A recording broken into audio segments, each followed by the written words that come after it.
Tenía claro que la investigación histórica, como en cualquier otra disciplina del conocimiento, debe ser objetiva.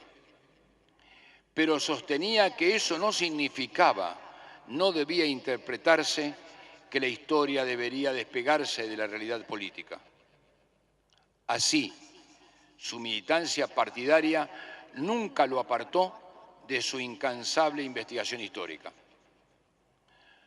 Sostenía que el historiador debe tener en cuenta la investigación documental, pues esta es la fuente principal e incuestionable de la historia. Pero al mismo tiempo afirmaba textualmente: tuve siempre noción clara, el historiador debe ser objetivo, pero no puede encerrarse en una torre de cristal. Debe ser un estudioso formal y a la vez un ciudadano partícipe en las lides de la vida política. Conceptos estos que aún hoy son motivo de controversia y en algunos casos de duras críticas, en la medida que no se comprende que el trabajo histórico objetivo y documentado es justamente una de las principales bases de sustentación de la vida política, como sostenía certeramente el profesor Pibel Devoto. Como decíamos al inicio, Pibel había demostrado tempranamente su interés por los partidos políticos en la vida del país.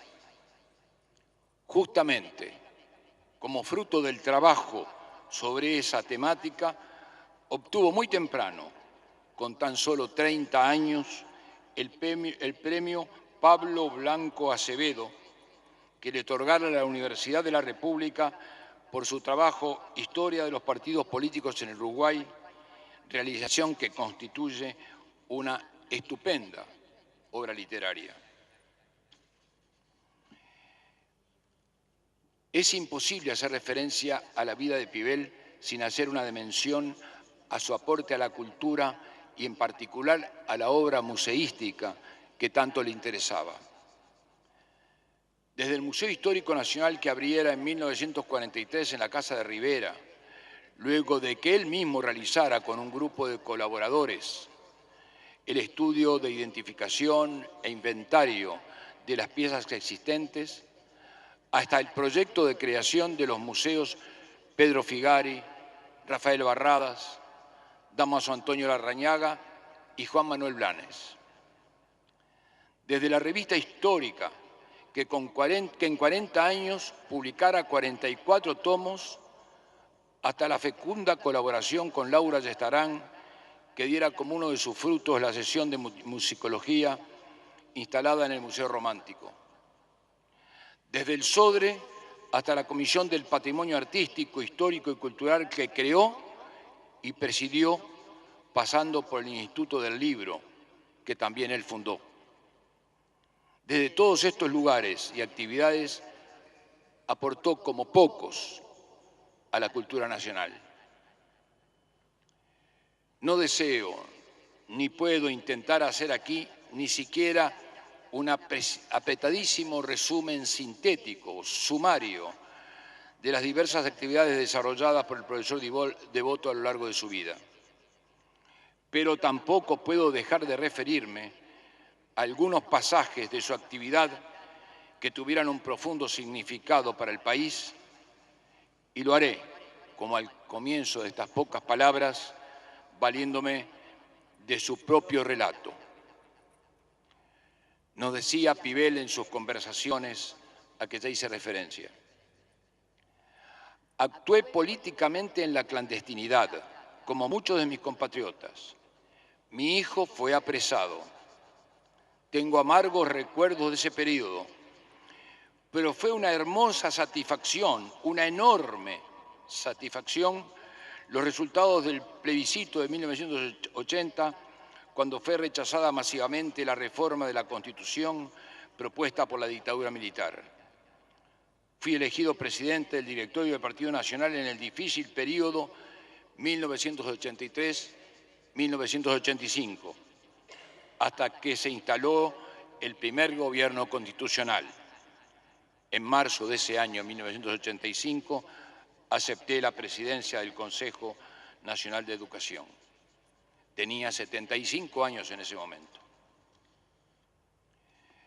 En suma, la vida del profesor Juan Pibel Devoto ha sido un ejemplo de generosidad con sus semejantes.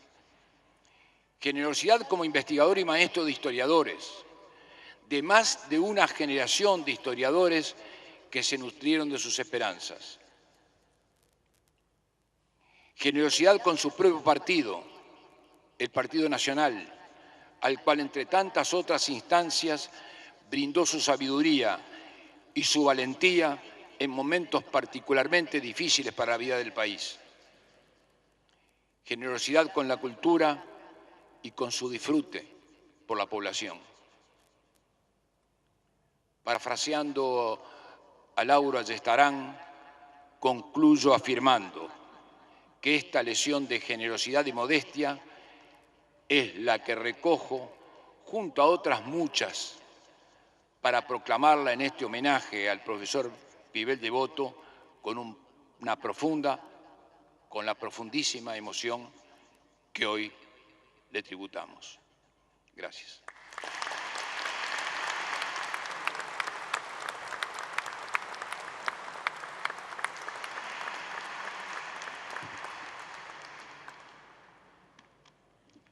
Señor presidente, don Julio María Sanguinetti, señores legisladores, familiares del profesor Juan Pibel Devoto, compatriotas. Hace 60 años, de la mano de mi padre, llegué a la calle Ellauri, a la casa del profesor Pibel Devoto, y con 8 años tomé contacto primero con aquella peculiar figura ataviada de una manera como para que no se me borrara de la memoria, porque luciendo como siempre camisa blanca, corbata negra, chaleco y el correspondiente pantalón del traje, había sustituido el saco porque hacía frío por un poncho de vicuña que lo acompañó hasta que ya no daba más la trama porque se había afinado tanto de usarlo, pero que tantas veces lo amparó de la artritis, a la cual venció con trabajo y con determinación y voluntad. Tendría, si sacamos cuentas de que hoy estamos en su 100º cumpleaños, 40 años. Y creo que a todos nos pasó que nunca lo vimos cambiar demasiado. O siempre tuvo desde joven un aspecto de mayor, o desde mayor mantuvo características de joven.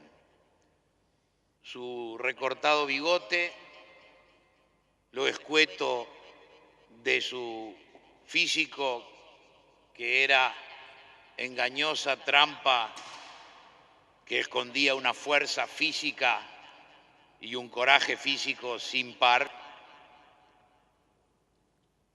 Aquel uniforme que cambiaba de traje azul a traje negro o traje gris oscuro, y el sombrero que con gracia mosqueteril usó hasta el último día de su vida, de los últimos que en Montevideo se vieron cuando se perdió ya esa moda. Un sombrero que no se colocaba en un ángulo siempre exacto, a veces echado para atrás, siempre aludo, sombreros buenos, porsalinos, maleables, a veces un poco más inclinado hacia adelante, nunca requintado, pero que a veces era como una especie de veleta que indicaba por dónde soplaba el viento de su estado de ánimo. No siempre pacífico, no siempre dulce, pero sabiendo ser cuando era necesario dulce, cariñoso y sabiendo también ser, porque hay que aprender a hacerlo, severo y aún malo cuando corresponde.